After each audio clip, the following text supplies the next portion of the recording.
Hello students, जैसे कि हमने सिलेबस स्टार्ट किया हुआ है क्लास 10th का लाइफ प्रोसेस। ठीक है, तो लाइफ प्रोसेस में कल हमने स्टार्ट किया था अपना रेस्पिरेशन। कि रेस्पिरेशन क्या होता है, कि रेस्पिरेशन का बेसिक मैंने आपको बता दिया था कि रेस्पिरेशन दो तरीके का होता है, एरोबिक एंड एनारोबिक। एरोबिक क्या होता है, एनारोबिक क्या होता है, कल मैं आपको पूरा एक्सप्लेन कर चुका था। ठीक है, तो आज ही अपना नया लेक्चर स्टार्ट करते हैं। अपना नया लेक्चर, अगर आपने प्रीवियस लेक्चर नहीं देखा है तो हमारे यूट्यूब चैनल के प्ले लिस्ट में जा के आप अपना प्रीवियस लेक्चर देख सकते हैं। आफ्टर दैट ये लेक्चर देखें ताकि आपको पूरा रेस्पिरेशन सिस्टम अच्छे से समझ आ जाए। ठीक है, सो स्टार्ट करते हैं, देखते हैं। यस, तो कल मैंने आपको बताया था कि रेस्पिरेशन सिस्टम दो तरीके का होता है, aerobic system, aerobic respiration, anaerobic respiration. दोनों में क्या डिफरेंस होता है वो मैंने कल आपको बता दिया था। उसके बाद अगर आज हम बात करें तो रेस्पिरेशन में क्या क्या होता है, तो रेस्पिरेशन में दो चीज़ें होती है मेनली आपकी। एक तो होता है गैसियस एक्सचेंज, यानी कि हमारी बॉडी से गैस का एक्सचेंज होता है। एक्सचेंज कैसे होता है, देखो हम ऑक्सीजन लेते हैं, ऑक्सीजन को इनहेल करते हैं, कार्बन डाइऑक्साइड को बाहर निकालते हैं, यानी कि एक्सहेल करते हैं। तो ये गैसियस एक्सचेंज कहता है, एक्सचेंज ऑफ गैस। ठीक है, गैसियस एक्सचेंज। तो क्या बोल रहे हैं इसमें, देखते हैं। The process in which an organism obtain oxygen from the air and release carbon dioxide is called breathing। ये क्या होती है, आपकी ब्रीथिंग होती है, और ब्रीथिंग ही क्या कहलाती है, आपकी एक्सचेंज ऑफ गैस या गैसियस एक्सचेंज कहलाता है। ठीक है, यहाँ आप स्लैश लगा करके ये भी लिख लीजिए, गैसियस एक्सचेंज, गैसियस एक्सचेंज। ठीक है, लिख लेना इसके आगे।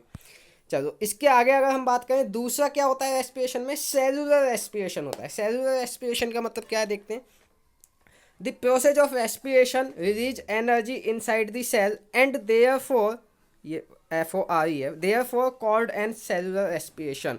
यस, इस प्रोसेस में क्या होता है, एनर्जी सेल के अंदर रिलीज होती है। जैसे ही सेल को ऑक्सीजन मिलेगी, जैसे ही हमारी किसी भी सेल को ऑक्सीजन मिलती है, उसमें केमिकल रिएक्शन होने के बाद सेल को एक एनर्जी मिलती है, जिसको हम बोलते हैं सेलुलर रेस्पिरेशन। ठीक है, तो रेस्पिरेशन में दो चीज़ें होती हैं, exchange of gases and cellular respiration. Cellular respiration क्या होता है, जैसे ही ऑक्सीजन हमारे लंग्स के अंदर जाती है, लंग्स क्या करता है, उस प्योर ऑक्सीजन को ब्लड में मिक्स करा देता है ना।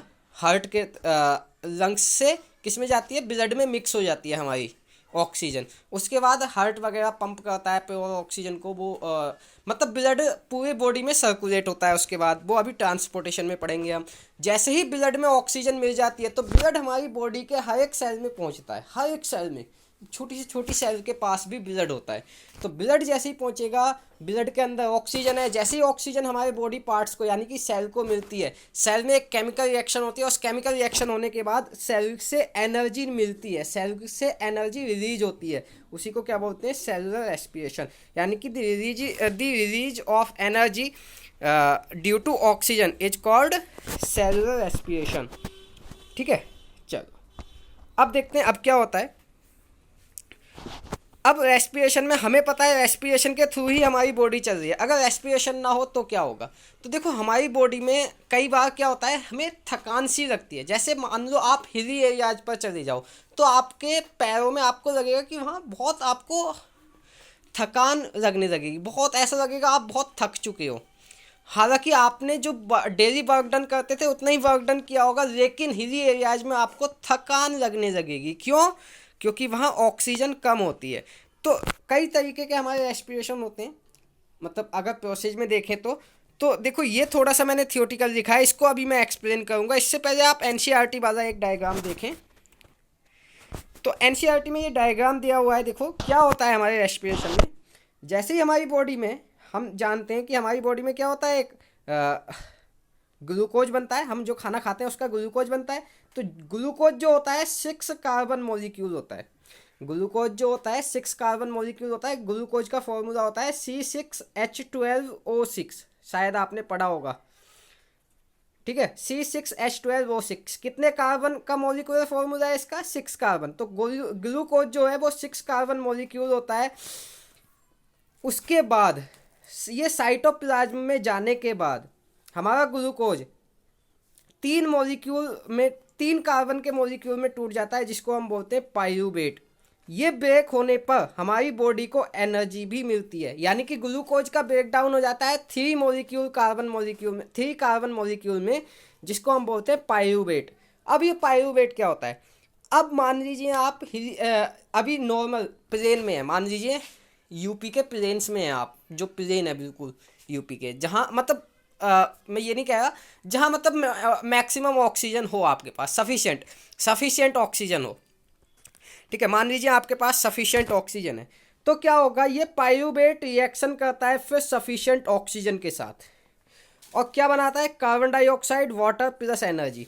ये दोनों चीज़ें हमारी बॉडी के अंदर रह जाती हैं और कार्बन डाइऑक्साइड हम रेस्पिरेशन के थ्रू आउट कर देते हैं, ठीक है। तो ये बनता है, अच्छा ये क्या जाता है, वाटर प्लस एनर्जी हमारी बॉडी में काम में आ जाता है। तो अगर आपके एनवायरनमेंट में सफिशिएंट ऑक्सीजन है तो आपको सफिशिएंट एनर्जी मिलती रहेगी और सफिशिएंट वाटर मिलता रहेगा। कई कई भी बार होता है कि आपके शरीर में वाटर की कमी हो जाती है, तो वो थोड़ा सा ऑक्सीजन की भी वजह होती है, ठीक है। वैसे आप जो जनरली वाटर पीते हैं वो भी होता है, और थोड़ा सा ऑक्सीजन की भी आपको रिक्वायरमेंट होती है, ठीक है। इसके बाद मान लीजिए आप किसी हिली एरियाज में चले गए बहुत ऊपर, तो बहुत ऊपर जाने के बाद आपको पता लगता है कि ऑक्सीजन लेवल कम होता है ऊपर, हिली एरियाज में ऑक्सीजन लेवल कम होता है। क्यों? क्योंकि ऑक्सीजन जो है एक हैवी गैस है, वो नीचे की तरफ ज़्यादा रहती है, ऊपर की तरफ कम रहती है एनवायरनमेंट में। तो जितने आप ऊपर जाते रहोगे, जितनी हिल्स पर ऊपर की तरफ जाते रहोगे, वहाँ आपको ऑक्सीजन की कमी महसूस होती रहेगी। तो मान लीजिए आप चले गए हिली एरियाज में, वहाँ ऑक्सीजन तो है लेकिन सफिशिएंट अमाउंट में नहीं है, वहाँ ऑक्सीजन सफिशिएंट अमाउंट में नहीं है। तो अब जो ये पायरूवेट होगा, ऑक्सीजन की कमी की वजह से ये सीधे किस में कन्वर्ट हो जाएगा, लैक्टिक एसिड में। किस में कन्वर्ट होगा, लैक्टिक एसिड में। तो लैक्टिक एसिड जैसे ही मिलेगा, तो लैक्टिक एसिड के साथ आपको एनर्जी तो मिलेगी, यानी कि आपकी बॉडी को एनर्जी की कमी तो महसूस नहीं होगी। लेकिन लैक्टिक एसिड एक ऐसा एसिड है जो हमारी मसल्स में स्टोर हो जाता है और हमारी मसल्स को एक टायर्डनेस देता है, यानी कि थकान देता है। जैसे ही लैक्टिक एसिड हमारी मसल्स में आकर के स्टोर होगा, हमें हमारी मसल्स में एक टायर्डनेस यानी कि थकान सी महसूस होने लगेगी, समझ गए। तो अगर कम ऑक्सीजन में आपने रेस्पिरेशन कर लिया तो क्या होगा, लैक्टिक एसिड फॉर्म होगा। एनर्जी, आपकी बॉडी को एनर्जी की कमी महसूस नहीं होगी, लेकिन आपकी बॉडी को थकान महसूस होगी, टायर्डनेस महसूस होगी, ठीक है। ये होता है लैक ऑफ ऑक्सीजन में। अगर आपने ये वाला जो होता है, ये जनरली एनिमल्स में होता ही नहीं है, ठीक है। एब्सेंस ऑफ ऑक्सीजन, ऑक्सीजन की एब्सेंस में अगर आप रेस्पिरेशन कर रहे हैं तो क्या होगा, तो देखो आपका बनता है इथेनॉल, कार्बन डाइऑक्साइड और एनर्जी। कौन कौन सा, इथेनॉल, कार्बन डाइऑक्साइड और एनर्जी फॉर्म होता है इसमें, ठीक है। तो ये आपका हो गया 3 तरीके का respiration, absence of oxygen, lack of oxygen, presence of oxygen. ये दोनों हमारे लिए इंपॉर्टेंट है, ये थोड़ा सा कम इंपॉर्टेंट है, ठीक है। चलो आगे चलते हैं। तो अब अपने नोट्स पर चलते हैं, ठीक है। यस, ये ना आप ये डायग्राम भी बना लेना उसमें अपनी नोट्स में, जब नोट्स आप लिखेंगे तो ये एनसीईआरटी का डायग्राम है, ये वाला डायग्राम आप बना लेना, ठीक है। अगर इसमें कोई प्रॉब्लम है तो आप मुझसे बोलिए। ठीक है, स्टार्ट करते हैं अब अपना। इस वाले चार्ट में भी यही दिखाया गया है। देखो क्या लिखा है, C6H12O6 साइटोप्लाज्म में क्या होगा, ये टूट जाएगा 3 कार्बन मॉलिक्यूल्स में, यानी कि पायरूविक में। पायरूविक या पायरूवेट एक ही चीज़ होती है, ठीक है, पायरूविक या पायरूवेट, ठीक है। अच्छा, इस फिर 2 तरीके का वो होगा, मान लीजिए 3 तरीके का रेस्पिरेशन होगा। पहला मान लीजिए in the absence of oxygen, O2 absent है यहाँ पर।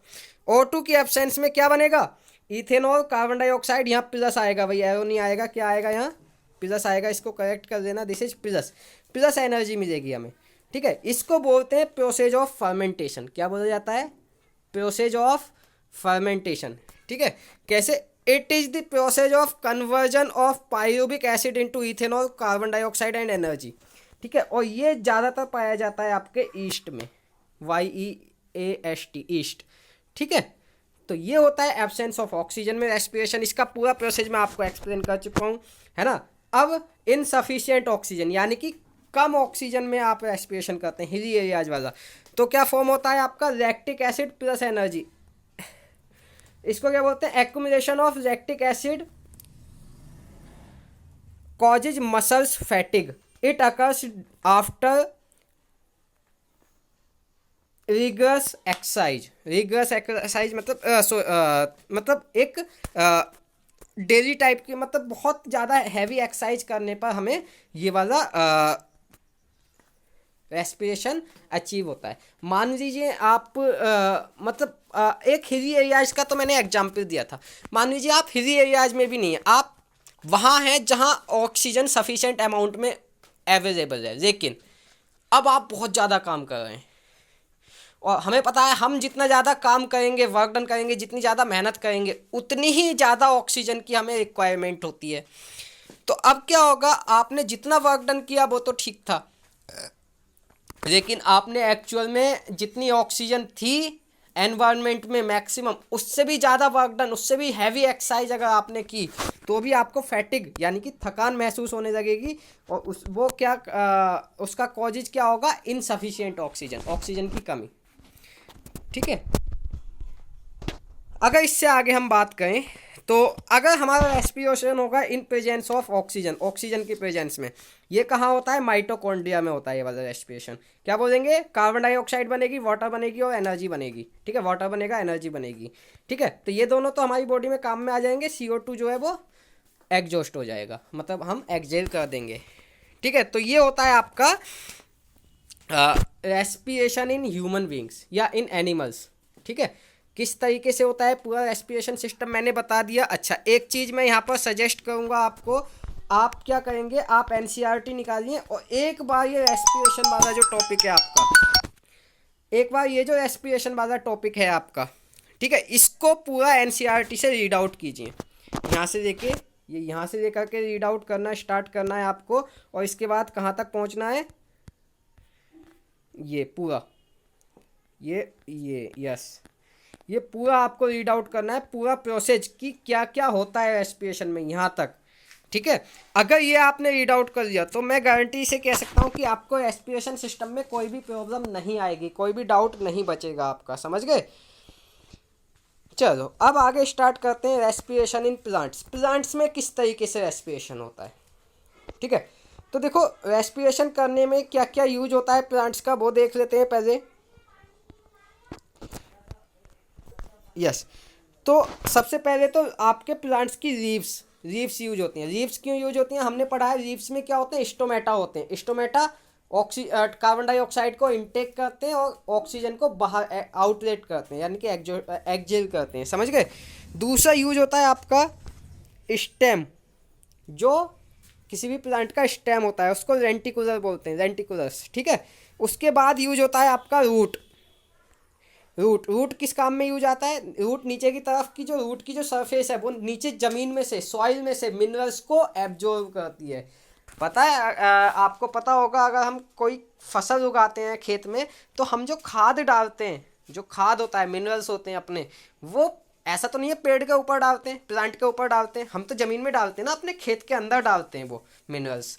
तो ज़मीन में से प्लांट के पास कैसे पहुंचता है वो मिनरल, ताकि प्लांट अच्छे से ग्रो करे, ड्यू टू रूट्स की वजह से वो प्लांट्स के पास तक पहुंचता है। तो रूट्स क्या काम करती हैं, सॉइल में से अपना मिनरल्स को एब्जॉर्ब कर लेती हैं। ठीक है, तो इसलिए हमारे रेस्पिरेशन में रूट्स का भी यूज होता है प्लांट्स में। ठीक है, चलो अब देखते हैं क्या है। Plants get energy by the process of respiration, all the parts of plant perform respiration.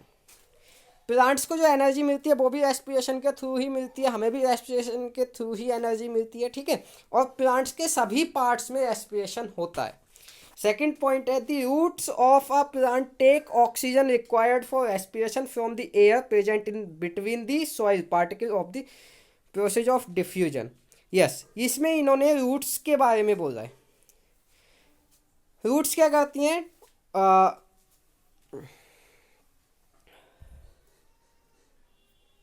एक मिनट सॉरी, यस, रूट्स क्या करेंगे, the roots of a plant take oxygen required for respiration from the air present in between the soil particles by the process of diffusion. Yes, हमारी जो soil है, soil के particle के बीच में भी थोड़ा थोड़ा गैप होता है, उसमें एयर भरी होती है, एयर होती है सॉइल में भी मिक्स।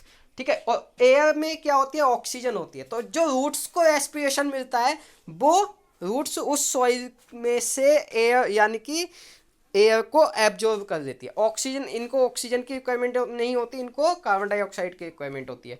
तो रूट्स क्या करती हैं, रूट्स सॉइल में से गैसेज को एब्जॉर्ब कर लेती हैं, ठीक है। अच्छा, और उस प्रोसेस को क्या बोला जाता है, डिफ्यूजन। डिफ्यूजन आप क्लास 9th में बहुत अच्छे से पढ़ के आए होगे, अच्छा एक अच्छा खासा टॉपिक है, वहाँ आपने बहुत अच्छे से पढ़ा होगा डिफ्यूजन, ठीक है। अच्छा, इसके बाद अगर हम करें बात, तो plants exchange gases through stomata. Plants क्या करते हैं, गैसेज का एक्सचेंज करते हैं स्टोमेटा के through. Large intercellular species make them come in contact with air. देखो होता क्या है, जो प्लांट का बाहर की सरफेस है, जो प्लांट की बाहर की सरफेस है, या लगभग जो बाहर की साइड ऑर्गन्स हैं प्लांट्स के, उनमें एयर डायरेक्टली कांटेक्ट में रहती है। एयर हमारे एनवायरनमेंट में है, तो जो बाहर की तरफ के जो ऑर्गन्स हैं प्लांट्स के, वो डायरेक्ट एयर के कांटेक्ट में होते हैं, और अपने रेस्पिरेशन के लिए वो एयर से अपना कार्बन डाइऑक्साइड वगैरह लेते रहते हैं, और अपना रेस्पिरेशन कंटिन्यूस उनका चलता रहता है due to the gases present in the environment, ठीक है। बट जो अंदर के ऑर्गन्स हैं, जो जहाँ तक एयर वाली जनरली एयर पहुँच ही नहीं पा रही है अंदर तक, प्लांट्स के अंदर तक, उनका जो रेस्पिरेशन होता है, उनका रेस्पिरेशन होता है ड्यू टू स्टोमेटा। जो लीव्स में स्टोमेटा अवेलेबल होते हैं, ठीक है।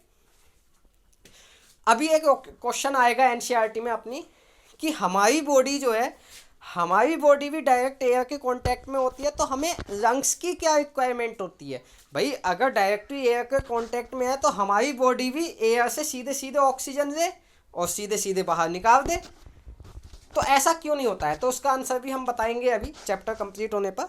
बट अभी इन्होंने ये बोला है कि प्लांट्स के जो कुछ ऑर्गन्स होते हैं, वो डायरेक्टली एयर एब्जॉर्ब करते हैं, एयर को एग्जॉस्ट करते हैं, ठीक है, रेस्पिरेशन के लिए। चलो आगे चलते हैं। Carbon dioxide and oxygen are exchange by the process of diffusion.